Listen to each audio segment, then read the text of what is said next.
Olá, alunos e alunas, tudo bem? Quem fala aqui para vocês é o professor Maurício, de Língua Portuguesa. Eu faço parte da equipe de Língua Portuguesa das aulas virtuais e, como vocês verão daqui a pouquinho, nas aulas virtuais estaremos compondo esse time, eu e a professora Jamile.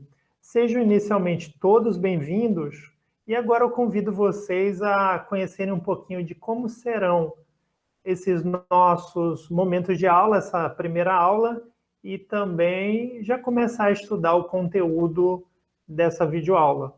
Então, vejamos. Nessa primeira tela, vocês têm o conteúdo da aula de hoje, linguagens e multimodalidade.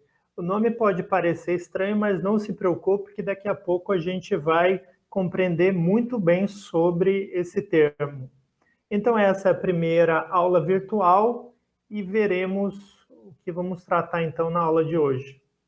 Temos aí o roteiro, inicialmente, item 1, boas-vindas. Item 2, explicação do nosso material didático e aulas. Item 3, audiovisual e outros suportes, que é justamente o que nós vamos estudar hoje. Depois vamos caminhar para esse conteúdo, linguagem verbal, não verbal e multimodal, ou também entendida como multissemiótica e multimediática. Por fim, vou trazer algumas questões a título de desafio. Você já tem coragem, na primeira aula, serem desafiados a fazer algumas questões sobre o nosso conteúdo do último Enem, esse aplicado agora em 2021? Então, vamos lá, gente. Olha, o nosso material didático e aulas. Então, vamos falar um pouquinho sobre o audiovisual. Na aula de hoje, vamos assistir um trecho de um documentário, que é um material audiovisual. Depois, vamos ver uma peça televisiva. Por fim, vamos chegar na nossa apostila, que vocês já devem ter recebido pelo WhatsApp da turma de vocês. Portanto, uma apostila digital. Nossas aulas virtuais, se vocês estão acompanhando aí a imagem no canto direito, no dia 1º, a primeira aula no dia 2/3, que é o professor Maurício, eu. A nossa segunda aula está prevista para o dia 11/3, que já vai ser conduzida pela professora Jamile. Sobre os nossos exercícios que vocês receberam na apostila digital, que é em PDF, os alunos ficaram já preocupados, tem o que fazer no caderno. Esses exercícios, na verdade, é para que vocês possam consolidar a aprendizagem de vocês, ou seja, assistiram a aula gravada, vocês vão lá analisar a apostila como todo e fazer os exercícios no caderno de vocês.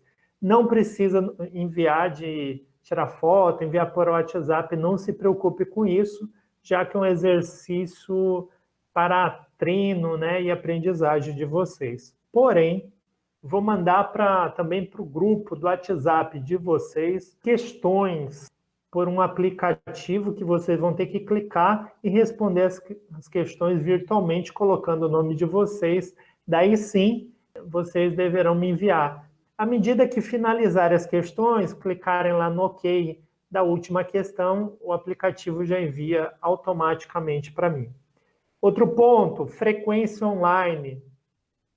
Vou também mandar no grupo do WhatsApp de vocês, vocês deverão preencher o nome completo, a turma de vocês dá lá o OK, que é enviado para mim e já registra que vocês assistiram essa aula virtual. As aulas gravadas, né, que é o que vocês estão recebendo hoje. Nós teremos aulas online pelo Google Meet. Essas aulas elas são em tempo real, os alunos estarão no seu celular, computador, etc. E eu estarei ministrando a aula com o mesmo conteúdo, por exemplo, dessa aula.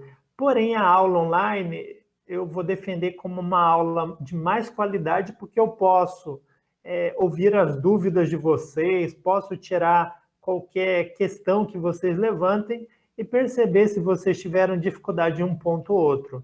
Então, o que é mais valioso para nós seriam as aulas pelo Google Meet.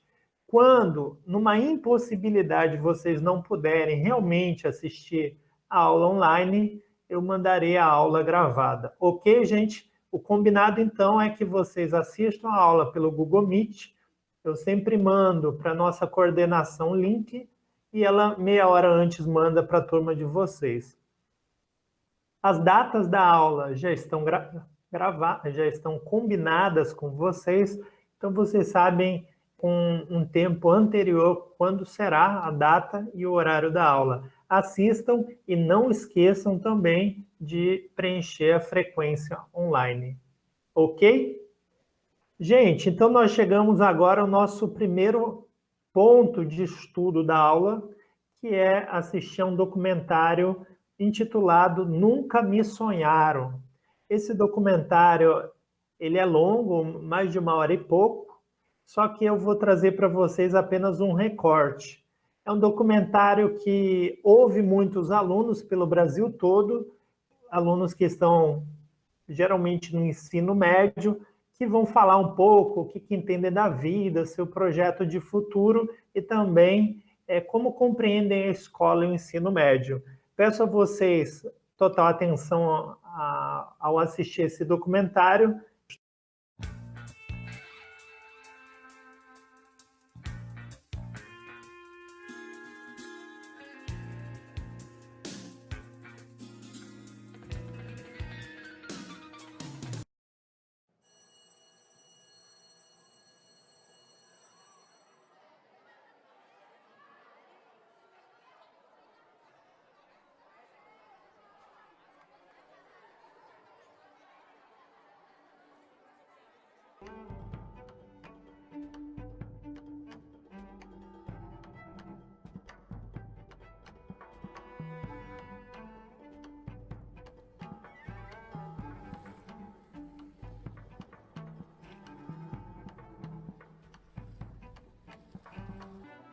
Não queria ser jovem, não. Eu queria passar logo direto pra fase adulta.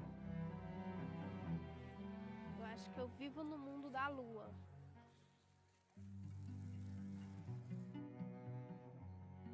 Eu sou um defeito de fábrica.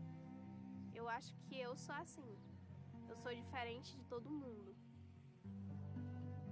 A única certeza que eu tenho é que um dia eu vou morrer. Então eu tenho que fazer tudo que eu quiser fazer enquanto eu ainda tenho essa oportunidade que é respirar, viver.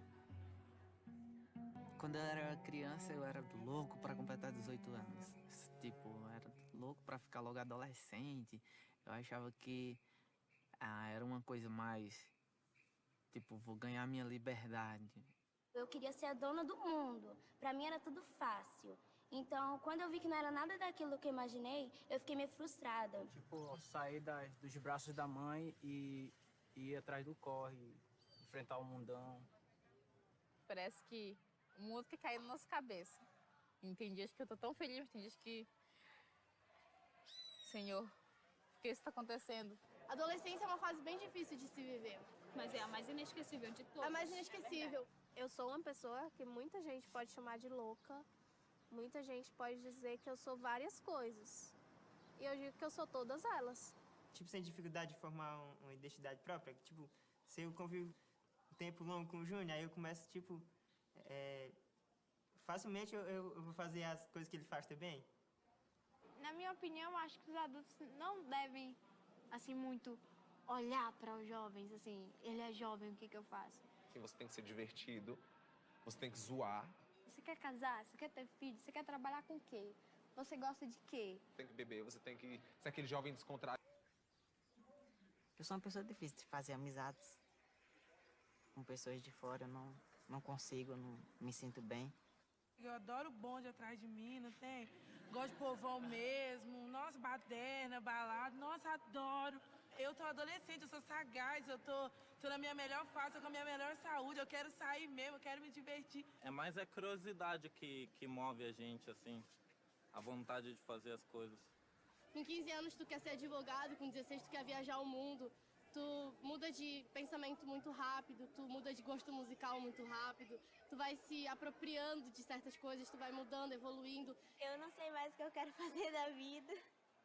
Eu gosto de muita coisa e eu quero fazer muita coisa e eu não sei por onde começar. Qualquer decisão que eu vou tomar na minha vida, eu demoro horas pra decidir. E às vezes não decido. Porque eu não consigo, é muita indecisão pra uma pessoa só. Eu acho que tá faltando um pouquinho no jovem de hoje ser mais objetivo. Porque o jovem diz, eu quero fazer aquilo. Não quero mais fazer aquilo. Quando eu formo minha opinião, ela fica.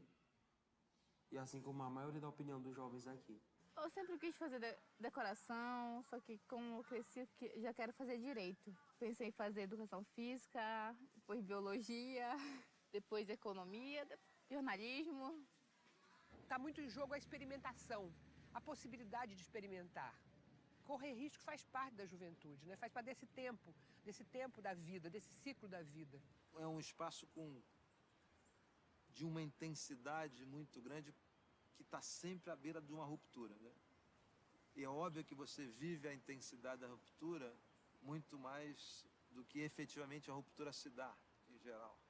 Não existe rito de passagem entre os indígenas, e particularmente os baniwa, sem, por exemplo, sofrimento, sem dor, porque entende que esta é necessária para encarar a vida. O ensino médio como tal, no mundo do branco, na minha avaliação, é basicamente um rito de passagem. Nesse mundo somos milhões, seres dispersos, amores, tentações, deixar-se levar pelos momentos. Acalente corações, aqueça os que estão por perto, pois para uns o que vale são cifrões, cédulas te deixam mais esperto. Já eu prefiro outras multidões, palavras, solfejos, verbos. A vida é feita de lições. Aquiete a alma e aprenda com o tempo. Então verá que suas preocupações se dissiparão com o vento.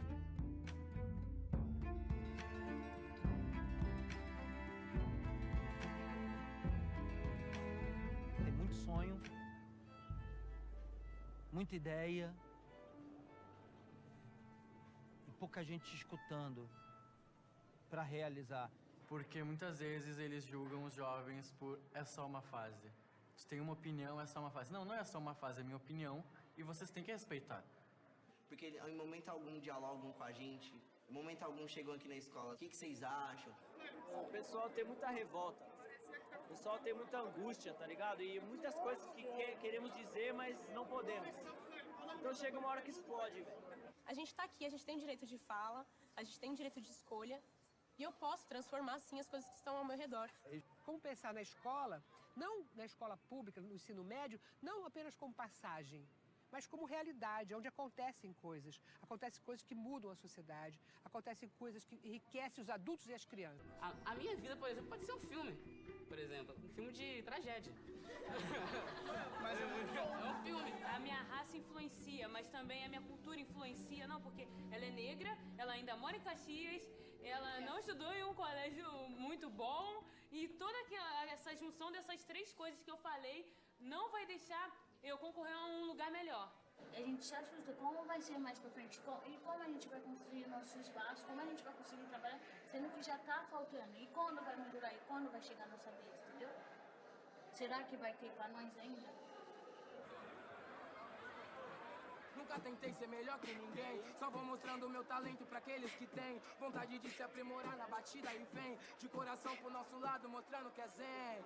Sou dominante de universo paralelo, com base na realidade eu monto meu castelo. Chega de ser tirado de todo esse flagelo, por isso eu quero, mano, eu quero. Olha só pra frente, não vejo mais nada.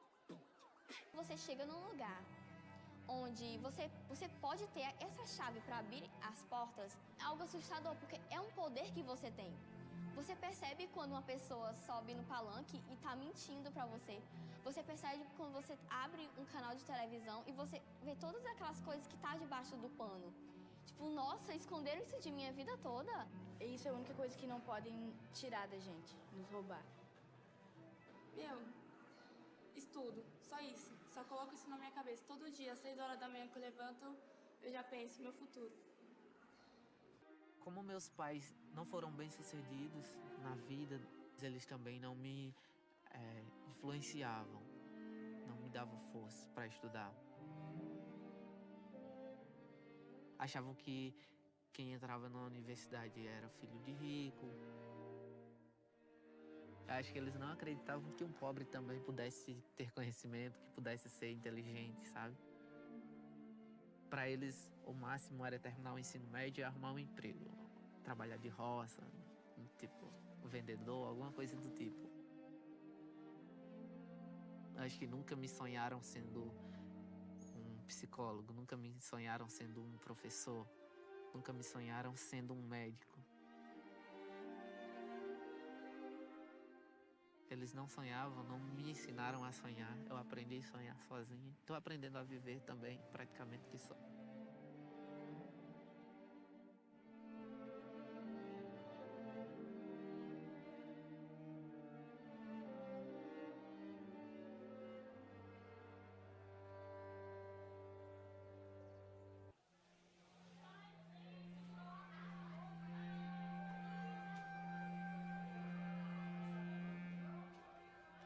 A educação ficou pequena dentro da criatividade que a criança tem, que o jovem tem. O jovem ele é muito maior do que a educação que está posta aí.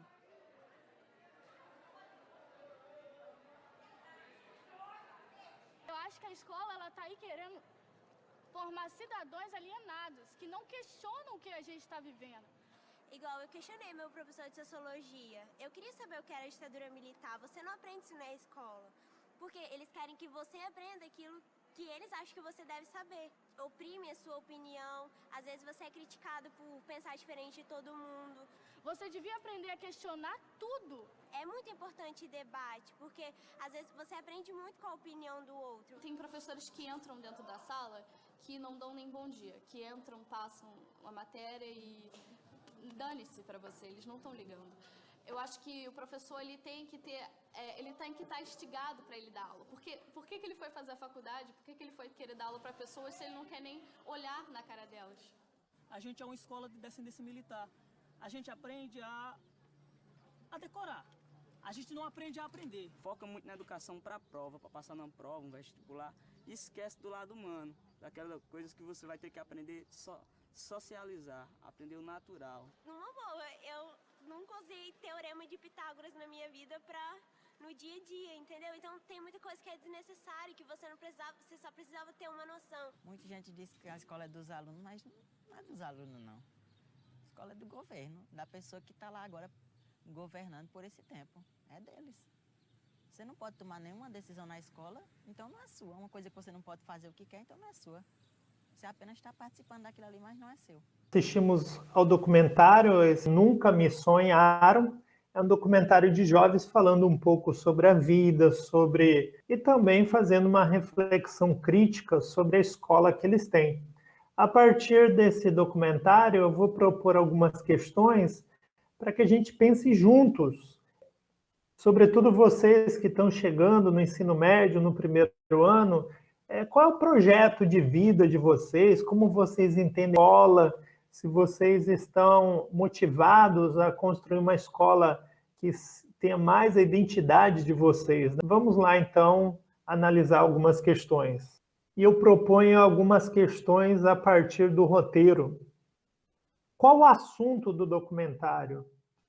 Qual é o tema tratado no documentário? Que recursos de linguagem ou linguagens são usados no documentário para produzir sentidos? Se preciso, faz um pause no vídeo e analisa, escreve no teu caderno, cria uma reflexão tua, porque daqui a pouco eu vou oferecer também da minha parte. Então a questão aí, né, tu deve já ter tido tempo de pausar e escrever a tua opinião. O assunto do documentário, nós podemos falar que é algo mais geral, né, de um lado, ou então é tão específico a ponto de não discutir um tema, como veremos daqui a pouco que é o tema.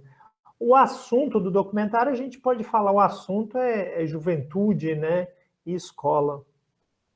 Qual é o tema tratado no documentário? Já por tema, nós temos a relação de informações, de conteúdos específicos.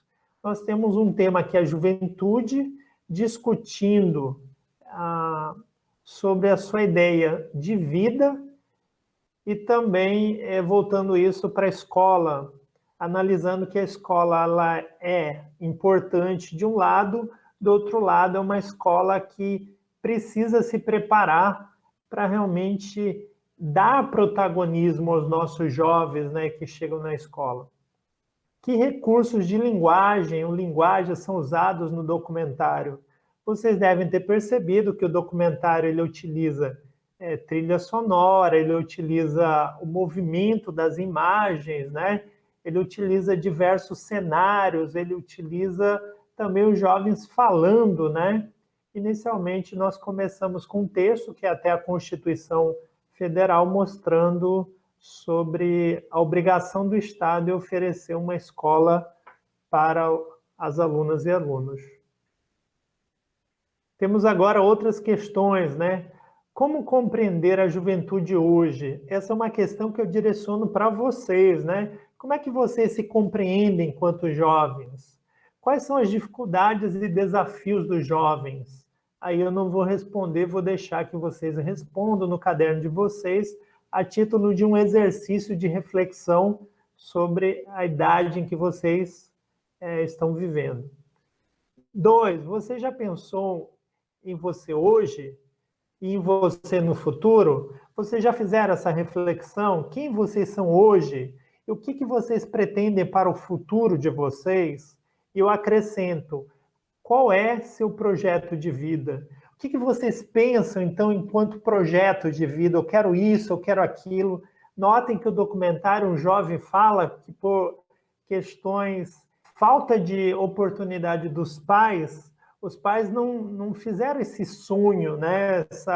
Eles não pensaram em um projeto de vida nem para eles e nem conseguiram motivar o filho que pense. O filho, pelo uso da sua inteligência, ele acabou até pensando num projeto de vida, mas não que os pais tenham sonhado algo interessante para eles. Eu pergunto para vocês, o que vocês estão sonhando para vocês mesmos?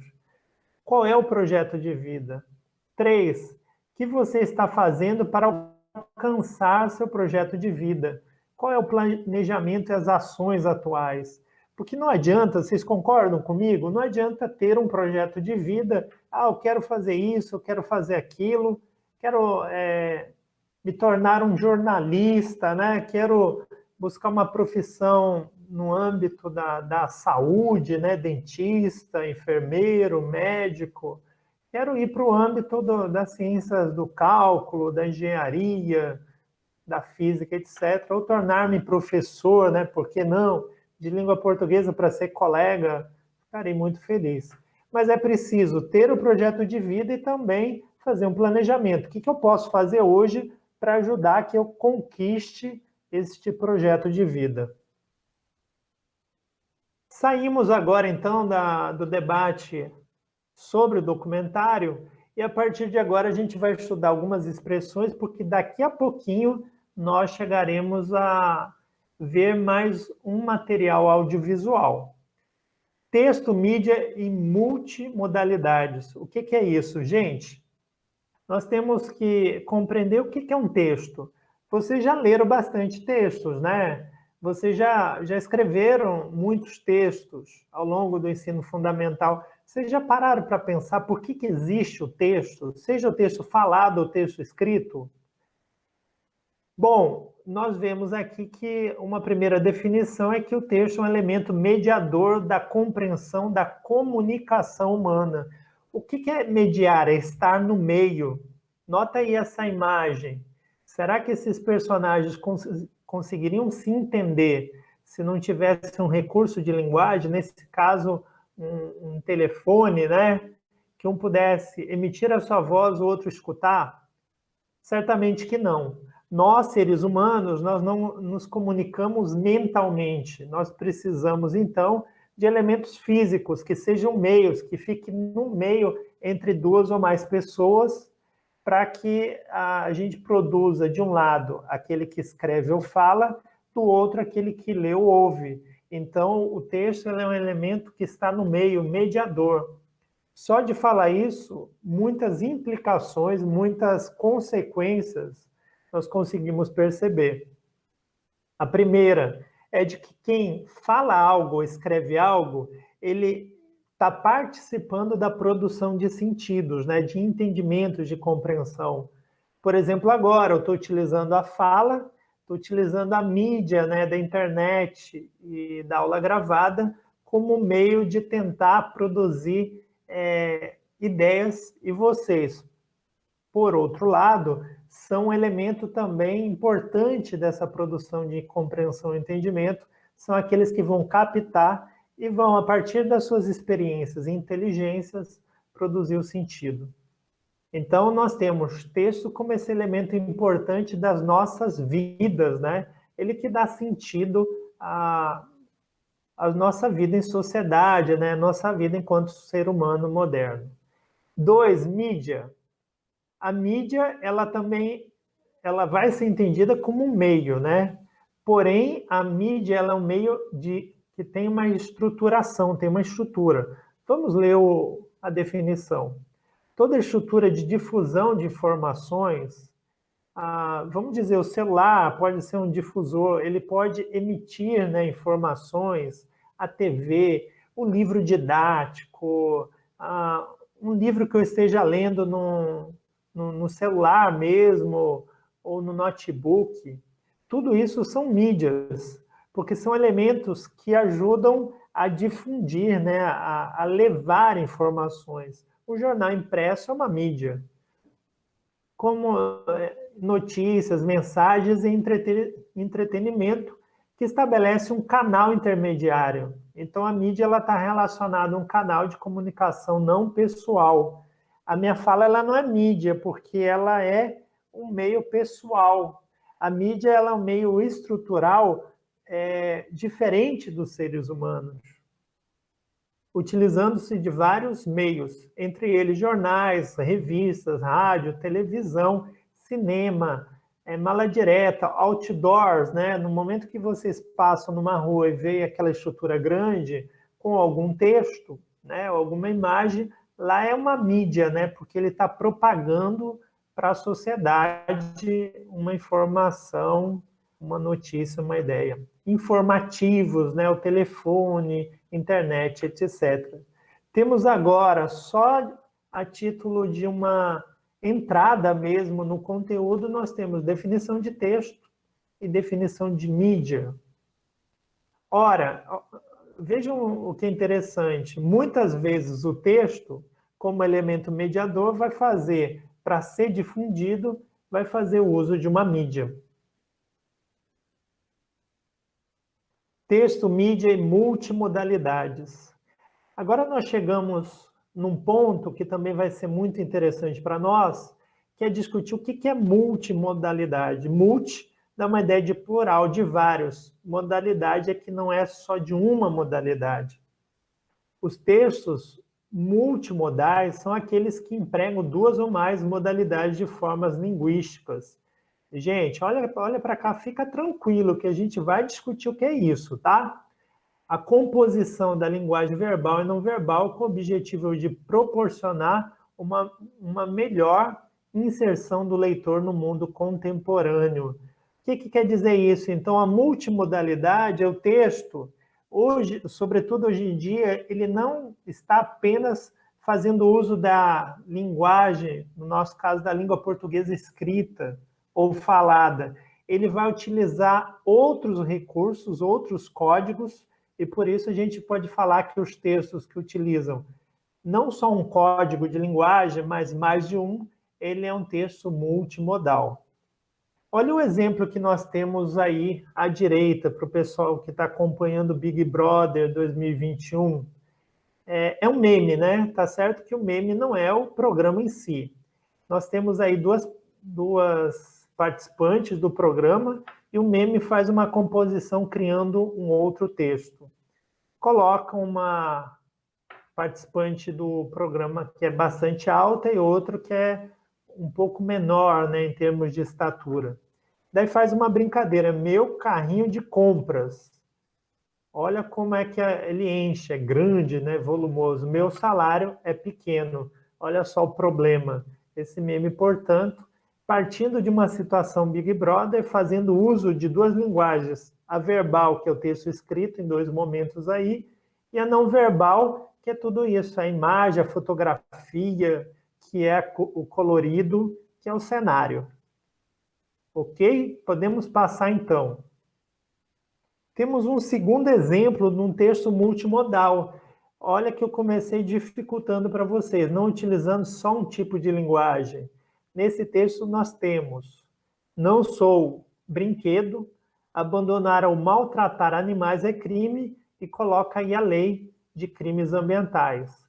Vemos no ponto central do cartaz um cachorro, colocado aquela borboletinha da corda em brinquedos, então tem uma associação, uma montagem no cachorro, depois está aí denuncia.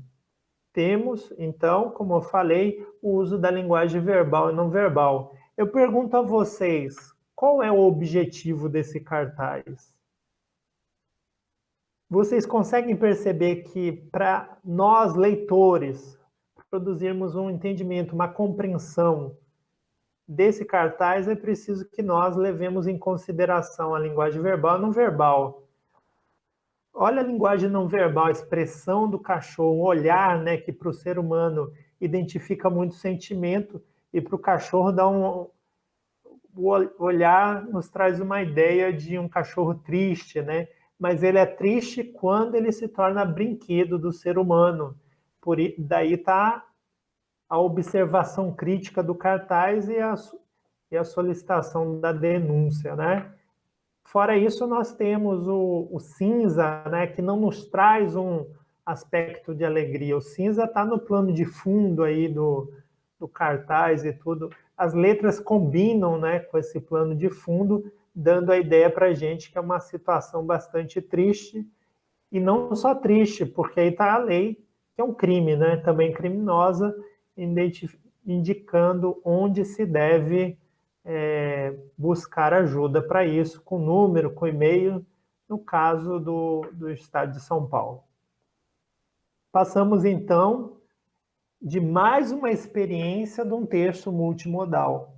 Convido vocês agora a nós retornarmos a ver um material audiovisual para a gente complementar o nosso olhar, a nossa análise sobre, e também vai nos chamar atenção na questão de sons, de palavras faladas e tudo. É um programa, é uma peça de um programa da TV Globo, intitulado TV na TV, tá bom? Então convido vocês, esse é mais curtinho, veja se vocês já haviam visto essa peça humorística. Vamos lá? Interrompemos nossa programação para apresentar a propaganda eleitoral gratuita de jingles que só falem a verdade. Um ator negro olha pro céu com um ar de esperança. Uma catarinense corta para uma japonesa criança. O candidato quer passar a imagem de que é amado por toda a gente. Coloca chapéu de dinheiro e aponta pra frente. Assina um decreto de mentira que na verdade é um pedaço de papel. Dobra a manga da camisa, se sente do povo e vai comer pastel. Ele circula numa picape pela periferia. Acena para o povo do alto como se fosse um messias. Cercado de assessores, papagaios de pirata e de sua mulher de fachada. Na verdade ele namora o careca à esquerda, atrás do cara de barba com cara empurrada. Ele come pela primeira vez no bandejão escolar. Elogia a comida que seus filhos nunca vão provar. Pra ficar fofo, entra a cor de adultos cantando com voz de criança. Uma senhora perde a linha e pra câmera dança. Ele conhecido no peito de senhoras carentes. Ele abraça pessoas aleatoriamente. Está no meio do povo com toda essa confiança. só porque está protegido por policiais que fazem bico de segurança. Beija bebês no colo das mães, abraça a gente suave, tira fotos no celular. Agora a música vai subir para te emocionar. Todos os figurantes balançam as bandeiras pelo ar. Das guerras fazem coreografia e fingem se contar. Câmera lenta, paga picado, abraço forçado. A vontade faz aparecer o que se do seu lado. Eles nunca nem se encontraram, a foto é feita por computador. Agora vai piscar um número para o eleitor. Número. Esqueça tudo que eu roubei, mas não esqueça o meu número. Voz grossa traz credibilidade para a falsa proposta número 1, falsa proposta número 2 e uma grande promessa incumprível. Uma coligação formada por vários partidos que não estão nem aí para o programa de governo e estão apenas interessados em algum cargo caso o candidato ceder. Então, nós assistimos a um programa que é humorístico, ou seja, tem uma proposta, né, como nós sabemos, de provocar o riso e outros fatores. Não é necessariamente, como a gente pode perceber, uma propaganda oficial de algum candidato, quem quer que ele seja. Roteiro de perguntas sobre a peça, né? Estamos chamando de peça, que é o programa TV na TV, ou seja, que é um quadro, né? Exibido em um determinado momento daquele programa. Primeira questão que eu vou sugerir a vocês para que nós comecemos a pensar. O vídeo exibido é uma propaganda eleitoral? Perdão. O vídeo exibido é uma propaganda eleitoral? Então vamos ao roteiro. Roteiro de perguntas sobre a peça do programa TV na TV. O vídeo exibido é uma propaganda eleitoral gratuita? Justifique sua resposta. Novamente, se necessário for, dá uma pausada no vídeo, faz a tua questão no caderno para que tu possa exercitar a reflexão. 2. Com qual objetivo o vídeo faz uso de uma produção similar às propagandas eleitorais gratuitas? Também temos aí uma segunda pergunta. Eu vou ajudá-los agora que vocês já fizeram de vocês. Realmente o vídeo ele não é uma propaganda eleitoral gratuita, porque não existe um candidato real sendo apresentado no vídeo. Por isso nós podemos, desde o início, né, que ele faz uma brincadeira mostrando todo um cenário, toda uma cena parecida a um programa eleitoral, no entanto, fazendo uma paródia, né, uma certa imitação e seguindo de uma crítica, né? Com qual objetivo o vídeo faz uso de uma produção similar às propagandas eleitorais gratuitas? Primeiro, por ser um programa de humor, ele faz com o objetivo de promover o humor, né? Provocar o riso, o deboche. Por isso ele é similar, né? Ele parte da estrutura de como nós estamos acostumados a assistir um programa eleitoral e faz, na verdade, uma mudança de sentido para o humor, como já falamos. Tem aí um segundo objetivo também, né? Fazer uma crítica a esses programas eleitorais gratuitos. Será que aquilo que é exibido ao potencial eleitor, né, durante esses períodos de campanha, são materiais verdadeiros, né? Será que realmente o candidato a político ou a candidata mostra ideias ou mostra o seu perfil como realmente costuma ser? É a grande questão que o vídeo vai levantar. Então aí vocês puderam fazer uma pausa, né? Eu já tinha pedido para responder as questões. O vídeo exibido já respondemos, né? Então posso passar dessas questões. Terceira questão. No início do vídeo são utilizadas pessoas representativas de parte da diversidade brasileira em um cenário que remete ao céu. Qual o objetivo desse uso? Então aí vocês vão ter que pausar o vídeo, pensar um pouco e novamente produzir uma resposta.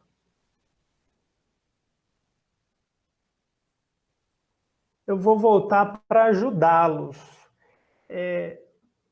Bom, ao expor algumas pessoas que representariam a diversidade brasileira, o político mostra que a sua proposta, né, esse suposto político, que a sua proposta é uma proposta para o Brasil ou para a sua região de modo integral, né? É um governo que seria para todos. O cenário de céu nos dá essa ideia de amplitude, né, de aumento, de grande capacidade, e notem que é um céu tranquilo, né, um céu luminoso. Talvez, então, aproximando a ideia do político, também a ideia de um enviado, né, de alguém que merece toda a credibilidade do seu eleitor. Que sentidos a propaganda eleitoral busca provocar no leitor quando traz cenários sociais em que o suposto candidato está próximo do povo? Nós vemos em muitos momentos, né? Uma hora ele sendo abraçado, outra hora ele entrando em uma escola para lanchar com os alunos, na outra comendo na rua, né?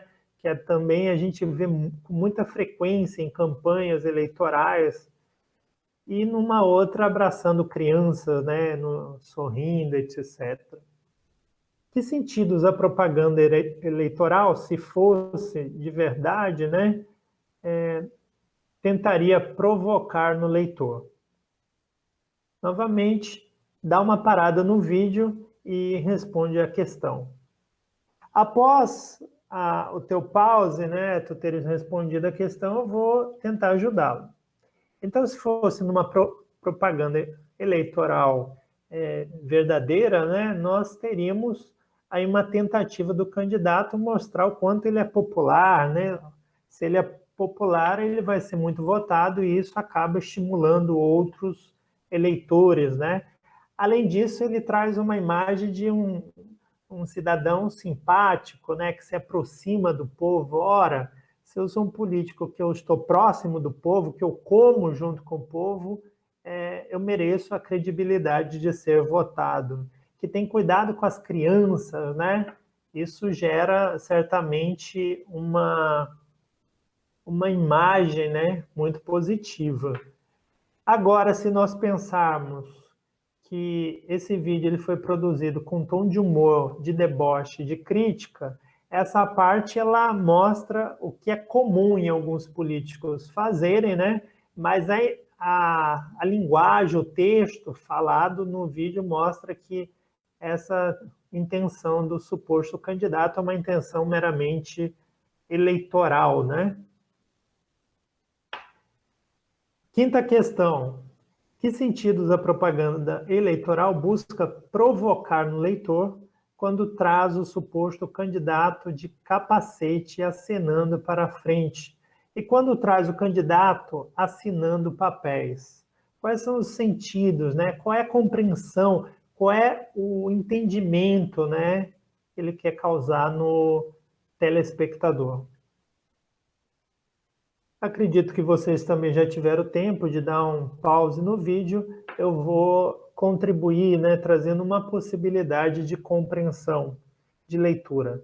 Então, sendo uma propaganda eleitoral verdadeira, é possível falar que ele traz o sentido do, além dele ser popular nas outras situações que a gente acabou de analisar, ele também é alguém competente, né? Ele é um bom gestor, ele mostra o caminho, inclusive ao lado de alguém que pareceria ser um engenheiro de obra, né? Ele mostra, faça isso, faça aquilo, e por fim, na imagem à direita, que simboliza parte da peça humorística, nós vemos ele assinando, né? Alguém que dá ordem, alguém que tem disposição de trabalhar, no caso, pretendendo, né, passar ao povo que trabalha para o povo.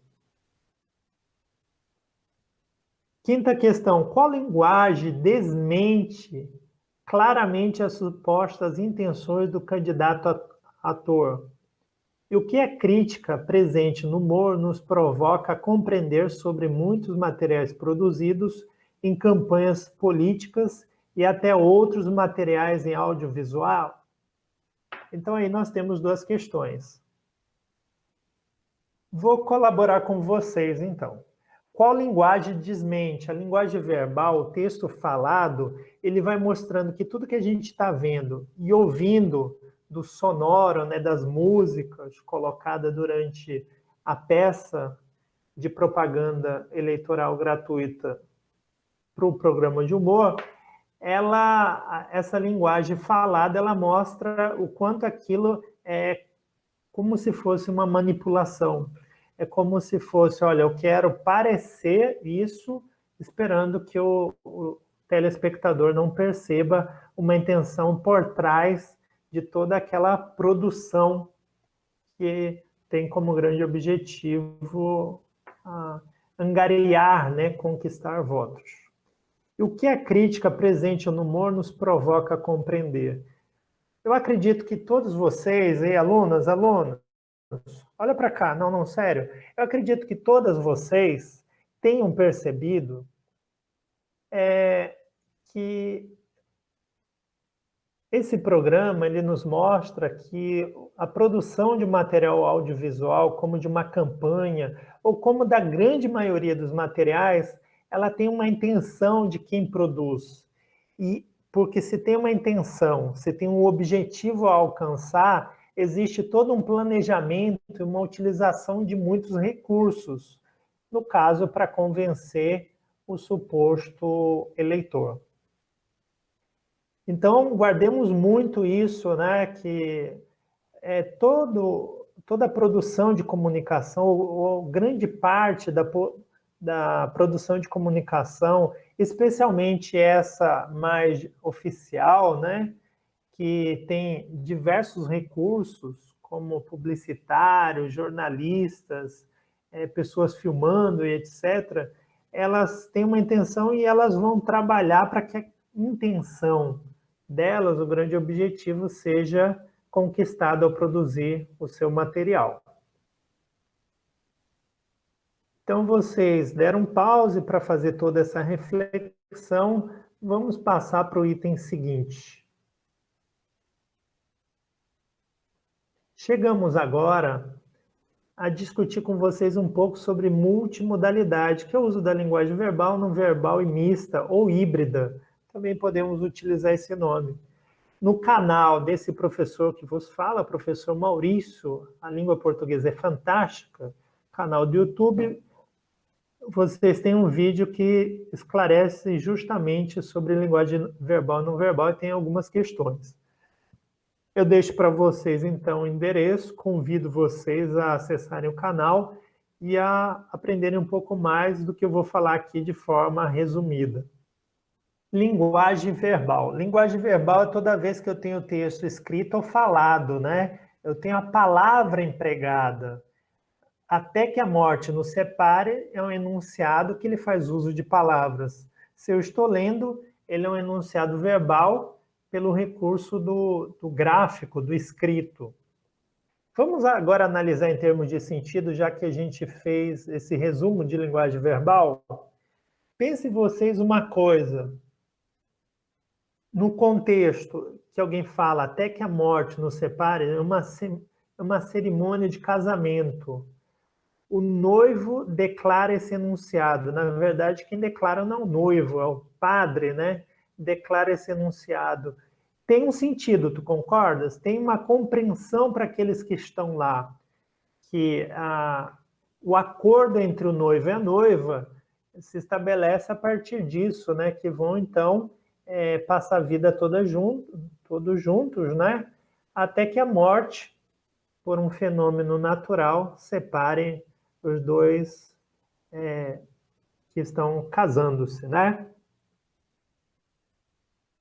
Agora, se a gente unir a linguagem verbal com a linguagem não verbal, será que dá outro sentido para aquele enunciado que estávamos analisando agora há pouco?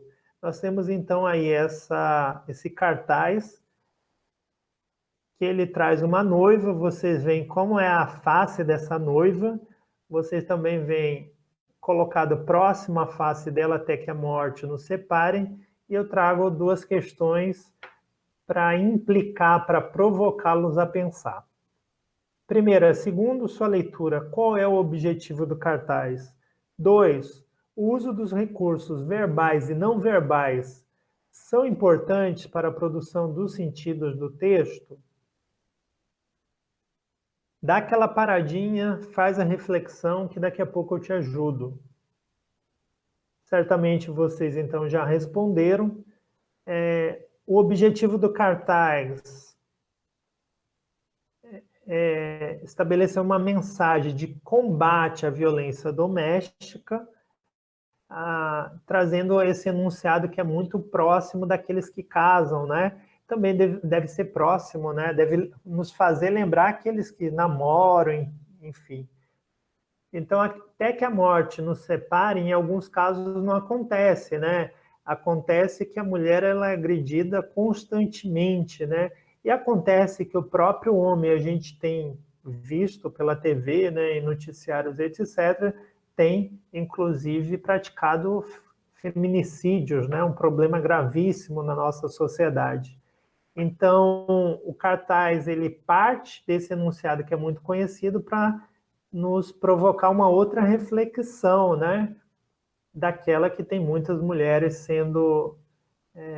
recebendo violência, né? Dos diversos tipos, aí mais claramente a violência física, porque ela está com a face machucada. Então, por isso, o cartaz vai nos convidar a dar apoio às vítimas, né? E ao final tem até um número para aquelas mulheres que precisarem, ou todo e qualquer cidadão, ou as demais mulheres também podem, né? Enquanto cidadãs, podem e devem denunciar. O uso dos recursos verbais e não verbais são importantes para a produção dos sentidos do texto?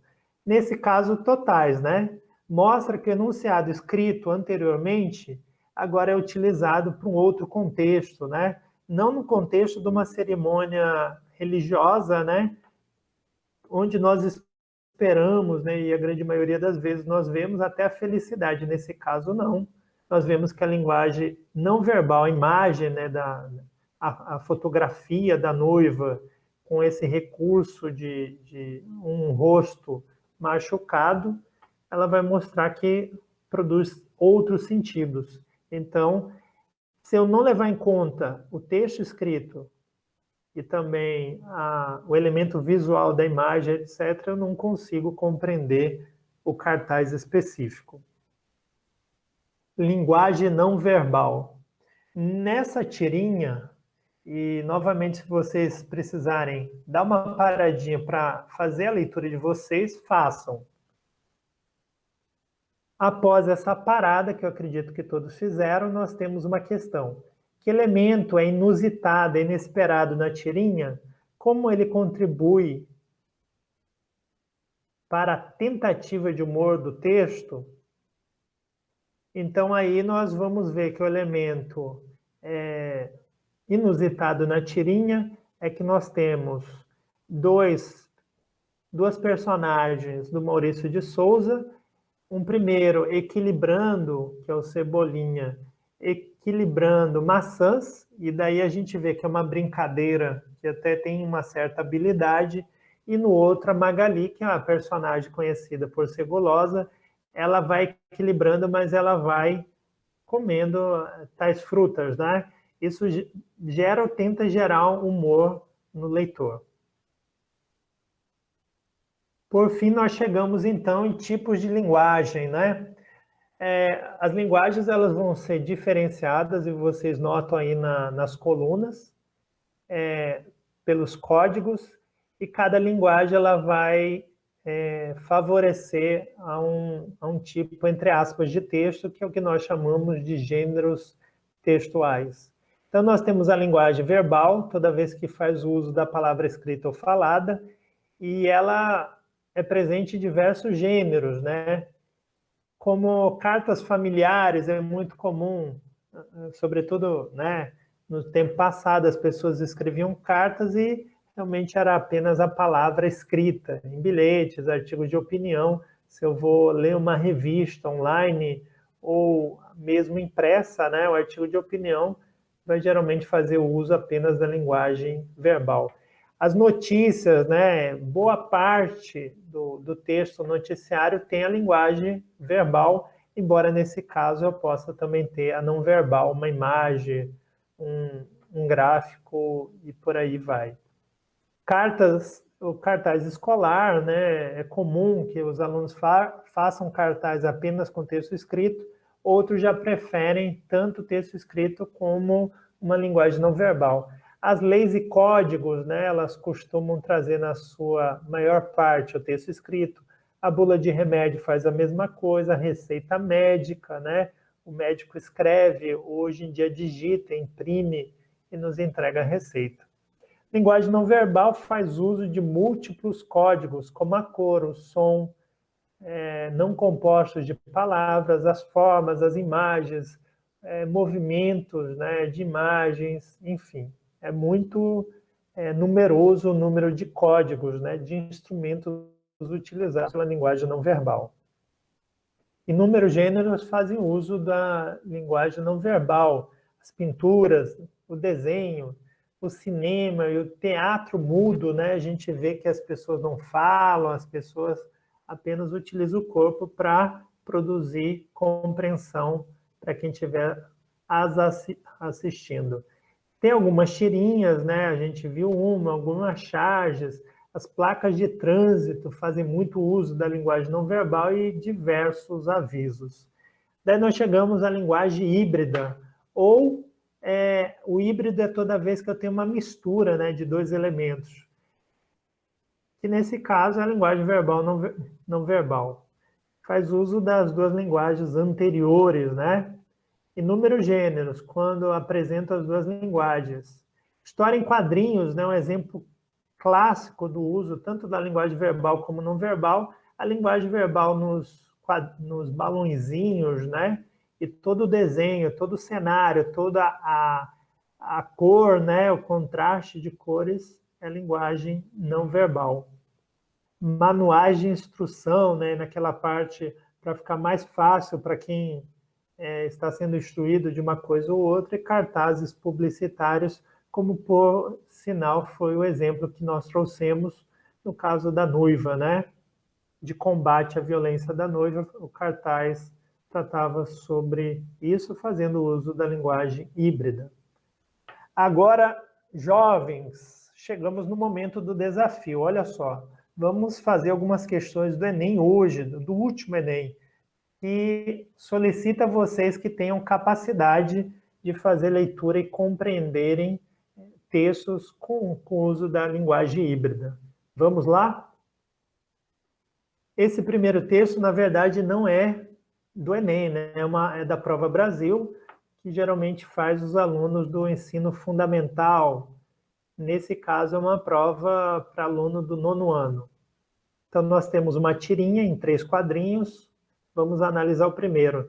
Nós vemos uma personagem formiguinha que parece que está com um papel na mão e à frente dela existe uma outra formiguinha, possivelmente de uma idade menor, porque porque é menorzinha, né? Em termos de imagem aí.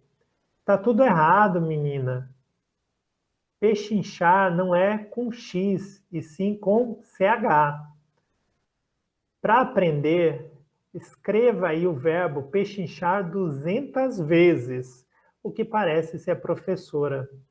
Daí a outra formiguinha, que parece ser aluna, fala, professora, deixa por 100, vai. Então, temos aí uma tentativa de humor. A questão da Prova Brasil falava, o que torna o texto engraçado é que, alternativa A aluna é uma formiguinha, B, a aluna faz uma pechincha, C, a professora dá um castigo, D, a professora fala X e CH. O que vocês acham? Vocês marcariam A, B, C, D? Se necessário, eu vou até então ajudá-las, vão voltar no texto. Tá aí o texto, vocês já conseguiram ler, pausar quando necessário, retornamos à questão. Vocês marcariam uma alternativa A, B, C ou D?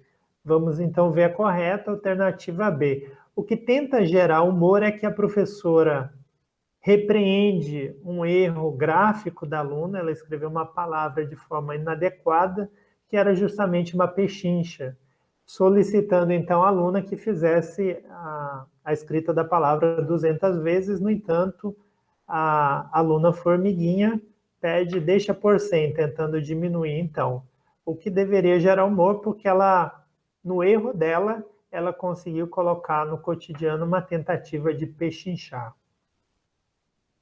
Agora nós vamos para a questão do Enem, que na apostila de vocês é o texto 4. Nós vemos nessa imagem um grupo de pessoas que já vamos entender que é uma família e vai colocando, né, do canto esquerdo para os demais, nós temos de boné André, adotado aos 15 anos, Rodrigo, adotado aos 13 anos. Nós temos o próximo, que foi adotado aos 29, né? O outro que foi adotado, e que deve ser filho, né? Porque ganhou novos irmãos a partir dos 3 anos de idade, não está registrado enquanto adotado. Débora, né? Adotou aos 27 anos, e Francisco, adotado aos 8 anos. Lá nós temos a adoção.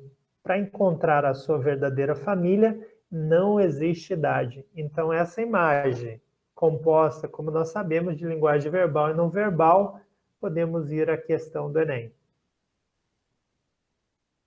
O Enem deste ano falava, nessa campanha publicitária, imagem da família.